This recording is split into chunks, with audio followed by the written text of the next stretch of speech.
RoboSmart o'z platformasidan ro'yxatdan o'tish uchun brauzer oynasini ochib, robosmart.uz domen nomini kiritamiz va platforma ishga tushadi. Platformadagi barcha kurslar ro'yxatini ko'rish uchun barcha kurslar ustiga bosishingiz mumkin. Mana kurslar ro'yxati. Endi kurslarga yozilish uchun avvalambor ro'yxatdan o'tishingiz kerak. Ro'yxatdan o'tish tugmasiga bosamiz. Familiyaga masalan Abdullayev, Abdulla, Abdullayevich.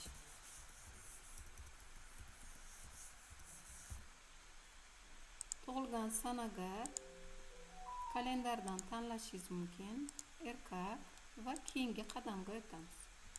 Telefon raqamga ixtiyoriy telefon raqamini kiritasiz. Masalan,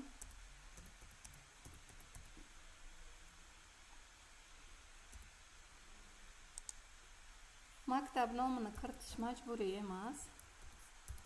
Buxtu deb yozsangiz ham bo'ladi yoki maktabingizni nomerini kiritsangiz ham bo'ladi. Viloyat Buxoro viloyati, Buxoro tuman. Keyingi qadamga o'tganimizda email adresini kiritish chiqadi. Masalan, abcde@gmail.com. Parol uchun kamida 6 ta belgi tanlashingiz kerak. 1 2 3 4 5 6. Xuddi shunday qayta tasdiqlashda ham 1 2 3 4 5 6 ni kiritishingiz shart. Va ro'yxatdan o'tish tugmasiga bosasiz. Endi siz ro'yxatdan o'tdingiz.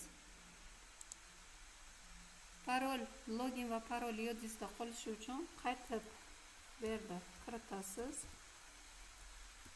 Xuddi o'sha loginni, ya'ni abcde@gmail.com va parolga 1 2 3 4 5 6 ni kiritasiz va kirish tugmasiga bossangiz agar, endi siz ro'yxatdan o'tdingiz. Sizni alohida hisobingiz bor. Mana Abdullayev Abdulla. Profilga kirib, ma'lumotlaringizni, yana qo'shimcha ma'lumotlaringizni yangilashingiz mumkin. Mana bu yerda rasm joylashtirishingiz mumkin. Va o'zingizni bu yerda xavfsizlik bo'yicha login parolingizni yangilashingiz mumkin. To'lovlar tarixini va qaysi kurslarni tugatgan bo'lsangiz, yutuqlaringiz, sertifikatlaringizni ko'rib borishingiz mumkin. Endi kurslarni boshlash uchun kurslar ro'yxatiga bosasiz. Barcha kurslar ko'rinadi bu yerda. Va sotib olish, masalan, Python kursini sotib olmoqchi bo'lsangiz, sotib olish buyrug'iga bosasiz.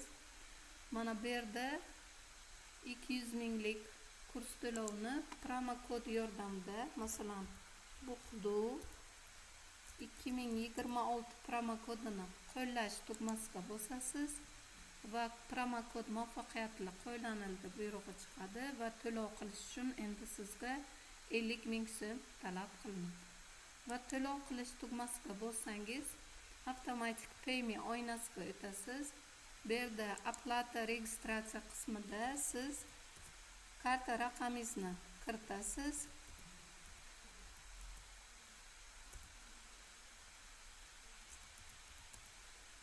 Va muddatini kiritasiz.